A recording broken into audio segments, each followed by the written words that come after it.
Welcome to Becoming the Goddaughter season, not season, not chapter, episode 9. I don't know if you can tell, but I've recently recovered from the plague, plague. So the voice is still recalibrating. You'll be fine, don't worry. Hello, how are you? Do I even ever ask you that? How are you? Answer in your head or out loud, or like DM me about it because I want to know. I hope you're wonderful. I hope you're curious. I hope you're inspired. And if you aren't any of those 3 things, maybe by the end of the episode you will be. Okay, here is the value offering.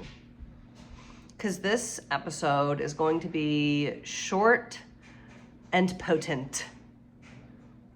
The value offering is, if you have something going on in your life and you know it's fucked, you know it, you're hiding it so well, or so you think, but deep down, and actually not even deep down, probably it's like at this part of your body right now, here, the shaking thing, you know that it's time to come clean. You need help. You need to walk away from something. You need to totally change your life for some of you. You need to get a new set of friends. Ditch the person you're with. Ditch the vice or the pattern that keeps sucking you back in to situations and behaviors and people that continuously let you down. I'm in an amazing creativity class right now, and this, is it an analogy? This analogy or this metaphor came through in one of the classes. And the woman said, before the hero can go on the hero's journey, where the soul already has decided to go, right? Like your soul compels you forward, my soul compels me forward. There's this whole through line in the Goddaughter of people showing up to things and be like, why am I here? Because your soul brought you there, okay? So before you can catch up to your destiny, your soul, your what have you, you have to make very challenging but very worthy choices. You've heard of the phrase dark night of the soul, I would presume. And if you haven't, you can just call it a fuck fest. I don't know, but not the cool one. I don't even know, maybe not all of you think that's cool. I don't even know if I think that's cool, but it sounded cool. You know how Kanye says that, oh, I just thought it sounded cool. That was one of those things. Shit show is what I meant. There we go. My advice to you, because I was witnessing this advice in retrospect, because of course I have been where you perhaps are.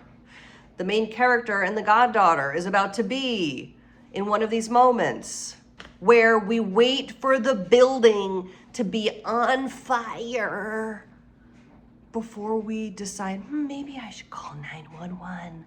Well, too late, bitch. The whole street already called them. The fire trucks are coming. The medics are coming. The people are coming. And there's a thank God exhale moment when your cards are on the table and people see what's been going on with you because they have no choice. And because you have no choice, because you let the building catch on fire before asking for help to like turn the stove down, before the flames engulf the whole building, okay? Need I go on? My value offering to you today, and now I'm going to be serious. We'll see how long this lasts. You know, we're on a wave. We're on a wave. I just speak what comes through. I would love nothing else than for you to be so honest with yourself right now in what you know you need to do, in what conversation you know you need to have, and what help you need to acquire in order to course correct whatever thing in your life is about to blow your home up, your body, your mind up.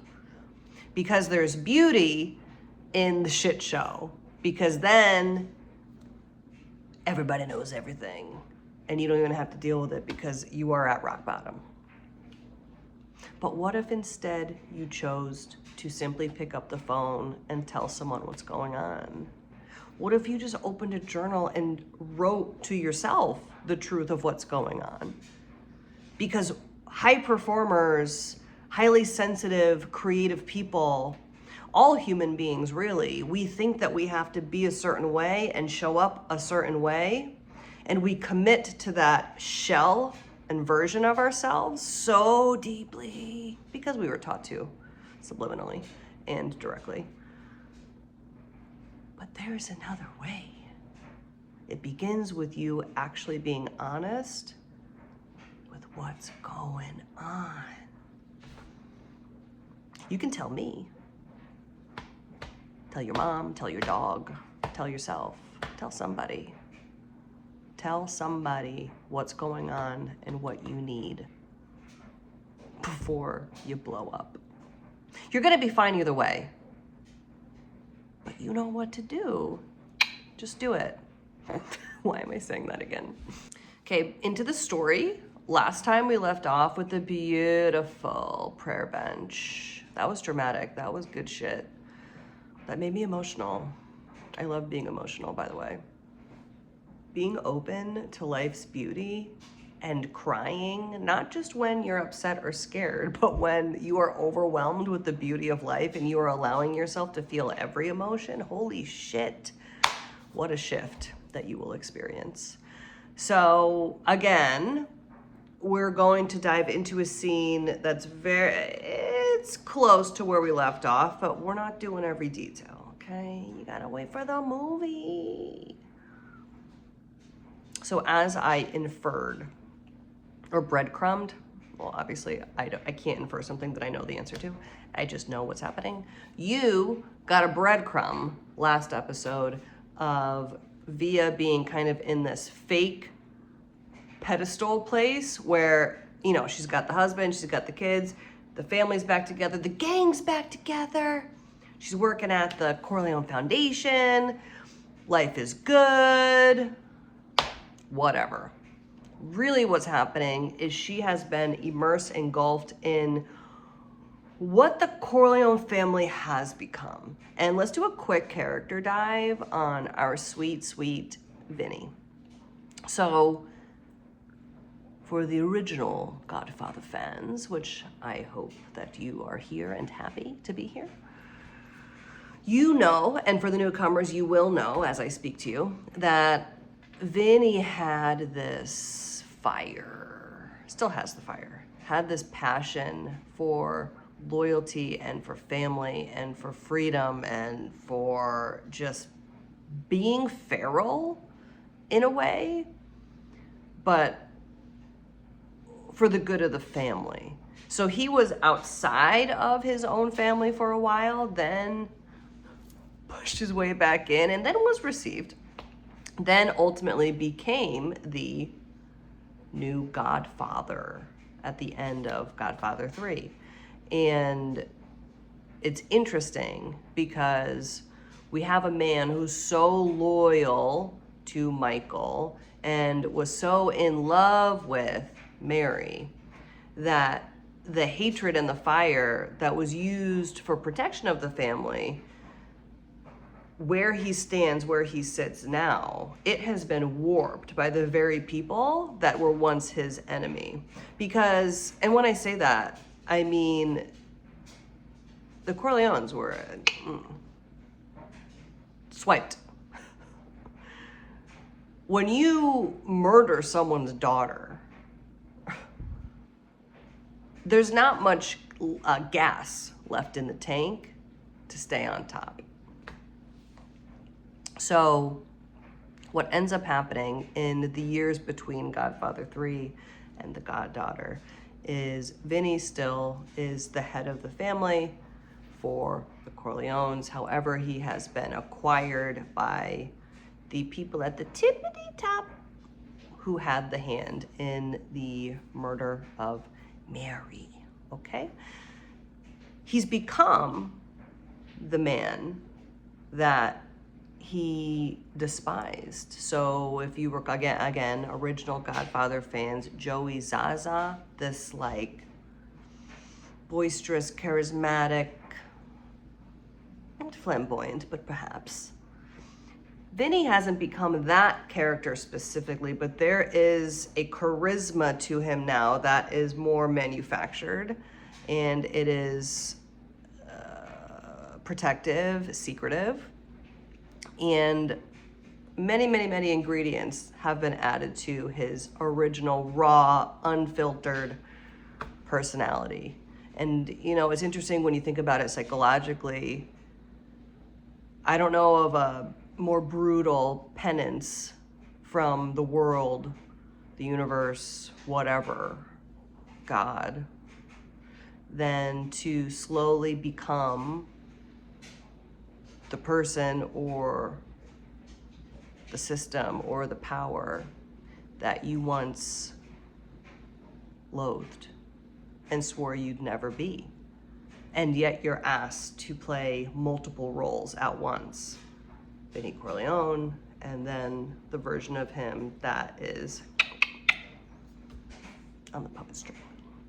So Via is working for him. There are other people working for the foundation, and as she is postpartum and she's getting to know this family that, yes, she belongs to, but has also been away from for the majority of her life, she's not walking on eggshells, but she's very cognizant, very intuitively gathering how to show up, how to behave, and those patterns are coming back. You know, how she was at the school, very performative, show pony. Okay, I got to do this is how I show up here, this is how I show up here. That pattern is not as strong, but it's coming back. And what she ends up doing, because she's not really sleeping, she has two small babies, Moira Rose, babies, and she's not in the film, R.I.P. Love her. So what's happening is Via was kind of baited willingly. Like, she had free will and she chose to do this, but she was offered the suggestion, you know, if you take Adderall, it really helps waken you up and you can get shit done, and then you can go home and cook and clean and da-da-da, take another one. This was by Vinny. He claimed that he takes it sometimes. And while we don't know if that's the truth, we know there's like an innocence being presented, but it's actually a little sinister because he's looking for a way to eventually control her or have something over her.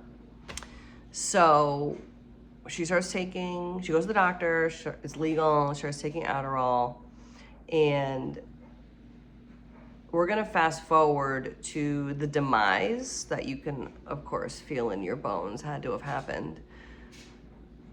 The demise occurred. The house blew up, not just because of overusing the stimulant, not just because of lack of trauma recovery for all of the things she's experienced in her life, not just because her two young daughters weren't sleeping, not just because, you know, she's still grieving her mom, not just because she's slowly picking up on who actually controls the Corleone Foundation, not just because she starts to be a little fearful of her life again. It's a mixture of all those things and more, my friends. So what ends up occurring one night, because we can't forget about Charlie. We can't forget about him. God, he's so good. He's so good. Everybody has flaws, and we'll get into his eventually. But he's a good man. He is a good man. And he never trusted Vinny. Wanted to, but couldn't. And Vinny will have redemption, by the way. Not in this episode, but he does have redemption. All characters have the option for redemption. All people have the power to change. So what ends up happening is Via sees something, hears something, witnesses something jarring one day that she wasn't supposed to hear while at work. And she goes home, she's nervous, she hasn't slept well in like a week. There's a particular string of events where like the kids literally weren't sleeping. She was fighting with her boo thing, and she started to hallucinate.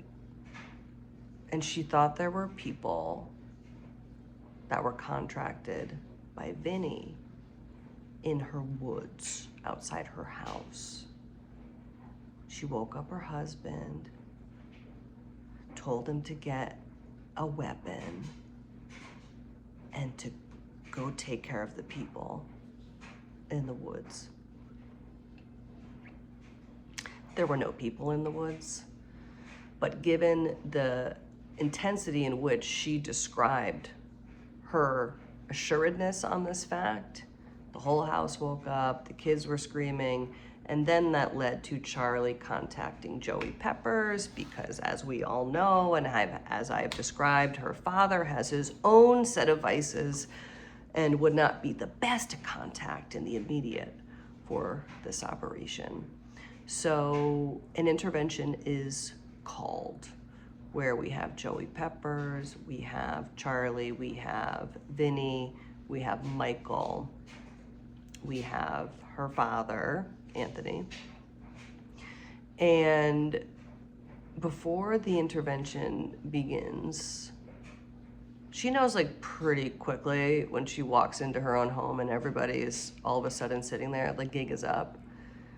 But what happens before she goes and sits down, Vinny kind of whooshes her into one of her children's bedrooms because they're not there.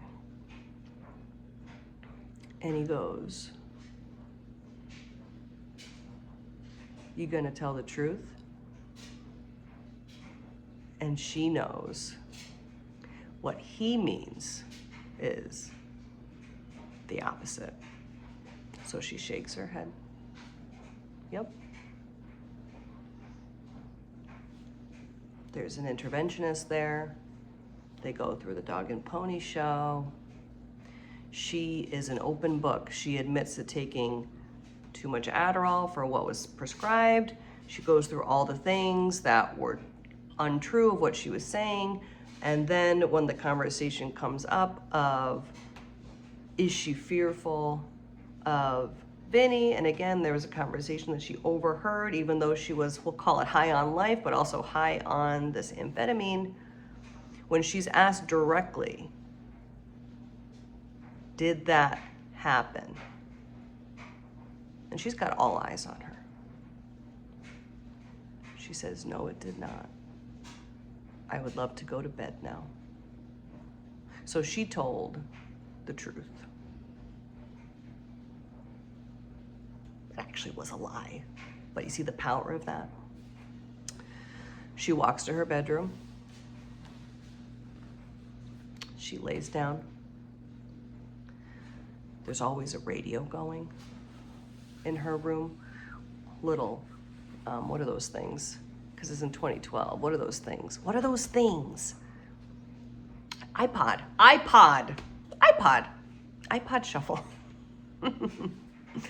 The sun is streaming down in her bedroom, and the song that comes on the iPod shuffle is, yes, you guessed it, The Impossible Dream. And as Frank Sinatra is crooning and she's fading away about 2 p.m., in the afternoon. She's fading away, slowly letting her consciousness fade. She sees that vision that she's seen in dreams since she was a young girl. The orange falling, the man in the chair, and a woman's hand picking it up.